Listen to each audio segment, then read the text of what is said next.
MHz. Enfin de la vraie radio libre.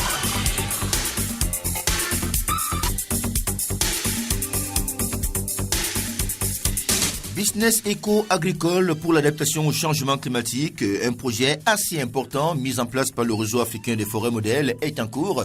La rencontre haut niveau a eu lieu hier du côté du ministère camerounais en charge de l'agriculture et du développement rural, en présence du chef de lieu, notamment le ministre Lazare Simé-Meigné, puis également le haut-commissaire du Canada au Cameroun, sans oublier les responsables de ce projet, notamment le docteur Chimère du SRAFEM et bien évidemment quelques partenaires au développement du VSO. Ce matin, nous allons en parler certainement pour le bonheur des populations.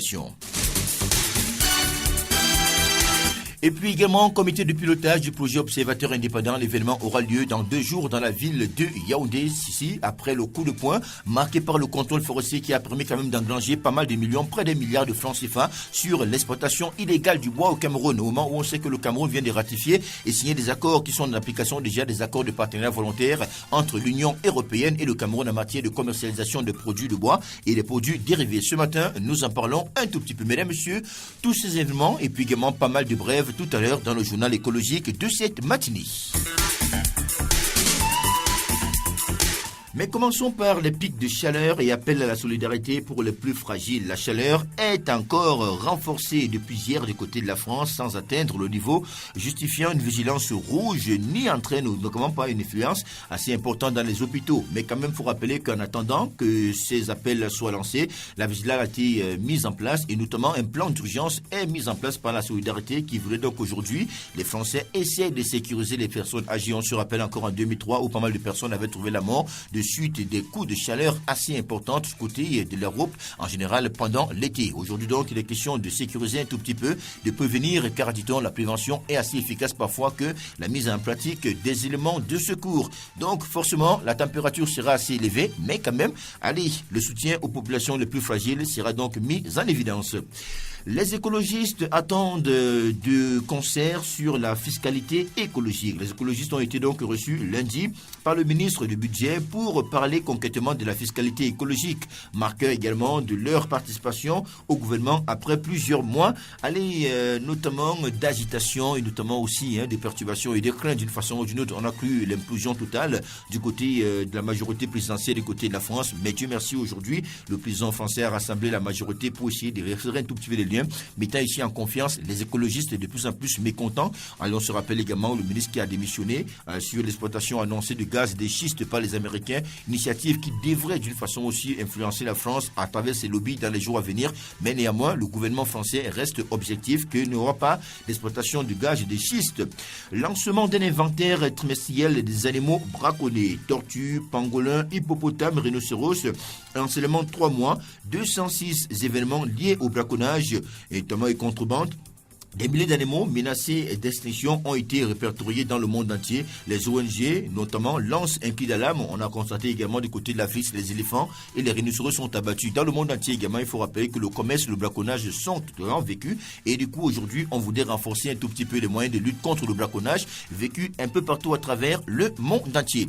Le Cameroun a signé avec l'Union européenne, on se rappelle bien en 2010, les APV, FLECT, les accords de partenariat volontaire qui stipulent la certification de nos bois et de nos forêts, surtout également le contrôle systématique du commerce du bois dans l'espace européen et même des produits dérivés au bois, car désormais, le bois issu d'une exploitation illégale non certifiée ne devrait plus avoir accès sur le marché européen. Et du coup donc, on a constaté que en fin d'année dernière, un véritable coup de poing sur le contrôle forestier a été mis en place par le ministère en charge des forêts et des faunes, avec le soutien des projets tels que l'OI, Observateur indépendant, qui ont permis également de mettre sur la main sur un important stock de bois illégalement exploité au Cameroun, qui a donc été vendu aux enchères et dont les revenus s'étaient élevés à près d'1 milliard de francs CFA. Et du coup, aujourd'hui, après cette opération coup de poing, le projet Observateur indépendant, avec le soutien également du ministère des forêts et des faunes, organise donc cette semaine un comité de pilotage qui permettra de dresser un bilan et puis également annoncer les perspectives d'ici la fin d'année pour essayer de revoir dans quelle mesure on pourra rendre encore plus efficace le contrôle forestier, histoire de promouvoir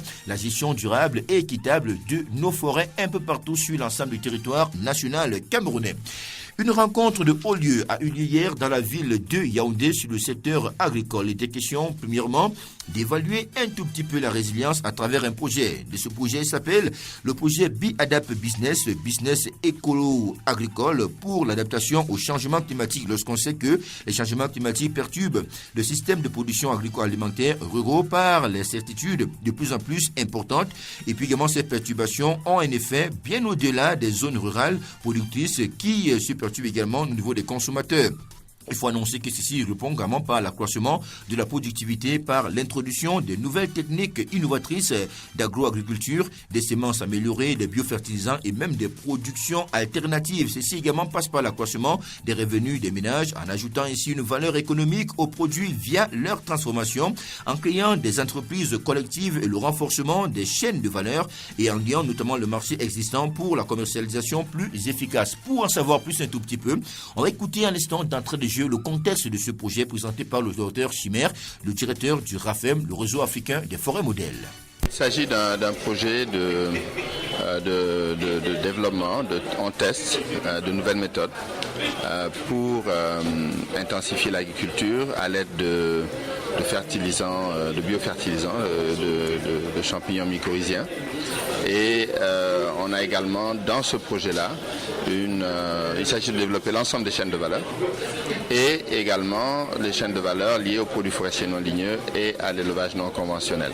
Mais le cœur du projet, c'est l'éco-agriculture. C'est l'utilisation des biofertilisants et des semences améliorées pour booster la production et mettre en place des éléments de chaîne de valeur qui incluent le transport, le stockage, la microfinance, le crédit, enfin l'ensemble de ces éléments-là, à partir d'une logique d'entreprise, de mise en réseau d'entreprises locales pour aller vers des marchés plus importants. Alors, on travaille très étroitement avec le MINADER et le projet lui-même est issu du One Programme du RAFEM, c'est-à-dire c'est le RAFEM qui a fourni le programme de base pour ce projet-là et nous l'avons développé de façon particulière avec Cousso International qui est l'agence d'exécution de ce projet pour l'ACDI qui s'est basée à Ottawa et qui travaille en partenariat avec nous pour la mise en œuvre de ce projet-là dans le de la stratégie économique du RAFEM. Pour rappeler, dans le One Programme, il y a l'éco-agriculture qui est un des domaines sur lesquels nous travaillons et il y a également l'eau, l'énergie, la santé, les produits forestiers non ligneux, le bois, les sous-produits du bois, l'écotourisme. Donc c'est un vaste programme qui nous permet d'intégrer toute une série de projets. Alors BiAdap actuellement est le projet le plus important. On espère en répliquer la logique et les résultats à deux niveaux.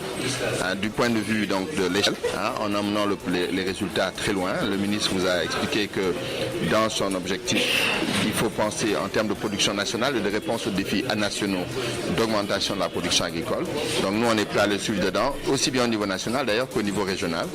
Et il y a également au niveau latéral, dans les autres aspects, qu'il s'agisse de l'eau, qu'il s'agit de la santé, il y a tellement de richesses à créer que c'est extraordinaire. Et donc il s'agit d'essayer d'amener des partenaires, un certain nombre de gens, et de travailler également avec le secteur privé dans les forêts modèles et en dehors des forêts modèles pour qu'ils investissent aux côtés des populations dans le développement d'une véritable économie de développement qui est basée sur l'entrepreneuriat et l'innovation. Comment l'agriculteur... Voilà donc, on va revenir un tout petit peu là tout à l'heure, étant donné de rappeler que ce projet répond à deux aspects. D'abord, lutter contre les changements climatiques, mais aussi booster un tout petit peu la production agricole à travers la mise sur pied de cette énorme initiative assez encourageante. Il est question aussi d'alléger un tout petit peu la pression sur les terres, mais également sur les forêts. Écoutons à ce propos les enjeux du projet que présente ici le Haut-Commissaire du Canada au Cameroun. Donc, par le fait d'avoir des fertilisants qui sont biologiques et qui sont produits au sein même de sa communauté, ça lui permet, d'augmenter sa production. Deuxièmement, de préserver aussi ses sols, donc de pouvoir continuer à travailler sur les mêmes sols au cours des années. Mais autre chose aussi, c'est que ça va lui permettre de préserver son propre environnement de manière directe, puisque comme il augmente sa production, il n'y aura pas à faire plus de déforestation. Donc, pour le producteur comme tel, c'est déjà des gains qui sont immédiats. Comme ça se passe aussi dans le cadre des forêts modèles. C'est aussi un cadre qui permet de constituer, de solidifier le tissu social qui existe dans la forêt, puisqu'on parle d'agriculteurs en milieu forestier ici, dans le sud et dans l'est. Ce qui veut dire une meilleure harmonie, ce qui veut dire qu'il va trouver aussi des marchés pour les produits dont la production va avoir été améliorée. Rappelons que le projet viendra donc ici en appui à la politique gouvernementale camerounaise de relancer l'agriculture avec un lien au ministère de l'Agriculture, notamment du Développement durable, développement rural, autant pour moi Minader, en collaboration avec le ministère des Forêts et de la Faune, le MINFOF. Au niveau local, le projet assurera un soutien aux services communaux par l'appui à 11 agents vulgarisateurs des zones qui travailleront directement avec 22 autres facilitateurs de 200 vulgarisateurs, nombre de communications simplifiées. Et puis, après la rencontre hier avec notamment le ministre camerounais en charge du secteur agricole. Écoutons à présent M. Daniel Pelletier qui revient ici sur les recommandations faites par le ministre sur l'adhésion à ce projet. Ici, la discussion, c'était comment on peut actuellement reproduire ce projet-là et les bénéfices du projet ailleurs au Cameroun. Alors, on était très concret. Moi, j'ai retenu que le ministre lui intéresse, c'est des actions concrètes, des réalisations. Alors là, il était intéressé de voir que le projet avait autant de réalisations. Et bien sûr, sa préoccupation maintenant, c'est de connecter tout ça avec les différentes activités du ministère, de faire des ponts, comme il a dit. Déjà, juste après la rencontre, il s'est assuré qu'on avait une séance de travail de suivi et la date est déjà déterminée. Donc, c'est très concret et on apprécie beaucoup. Rappelons également que ce projet Biadapt vise à appuyer près de 200 producteurs et productrices dans les 2 forêts modèles du Cameroun, la forêt modèle de Campoman dans la région du sud et la forêt modèle de Ndiaye-Pomo dans la région de l'est du Cameroun. Biadapt vise ainsi essentiellement à mettre sur pied un système d'accompagnement technique, de valorisation des services et la création d'entreprises commerciales, notamment agréées par les communautés en vue d'augmenter leur sécurité alimentaire et leur développement économique, tout en améliorant les capacités de ces communautés à devenir plus résilientes au changement climatique. Le ministre également a tenu notamment à renforcer et surtout à émettre le vœu que cette pratique et cette initiative puissent permettre de booster un tout petit peu la production agricole au Cameroun en général. Écoutons à ce propos le ministre camerounais en charge de l'agriculture et du développement durable, Lazare Essimé-Meigné. Je dirais déjà que les forêts modèles, pour nous, c'est bienvenu parce que ça rentre en droite ligne avec les objectifs du gouvernement, c'est-à-dire que nous voulons une exploitation soutenable de la forêt, d'un et de deux. Nous voulons que l'homme qui vit dans la forêt puisse améliorer son cadre de vie et renforcer son bien-être. Parce que lorsqu'on demande de préserver les forêts, il ne faut pas que les gens pensent que c'est pour empêcher leur développement. Mais c'est plutôt pour une bonne utilisation de cet environnement-là. Vous savez que dans la forêt, il y a beaucoup de produits qui ne sont nécessairement pas des produits ligneux. Donc ces forêts-là, on peut les garder sans les couper. Parce que les produits qui sont là, on peut les récolter tout au long de la vie de l'arbre.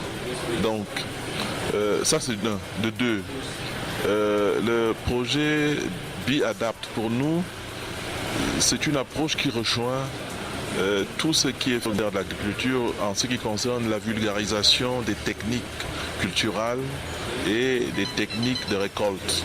Parce que le paysan a besoin d'être encadré pour enfin augmenter sa production, donc améliorer la productivité de ce qu'il fait.